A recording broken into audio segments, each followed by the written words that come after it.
In 1980, college cost just $1,500. Today, it's a staggering $25,000. What happened? Student debt skyrocketed. Back then, students worked part-time jobs. They easily covered tuition. Now, many graduate with huge debt. The burden is overwhelming.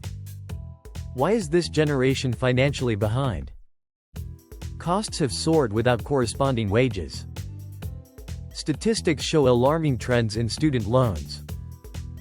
Financial stress affects their futures.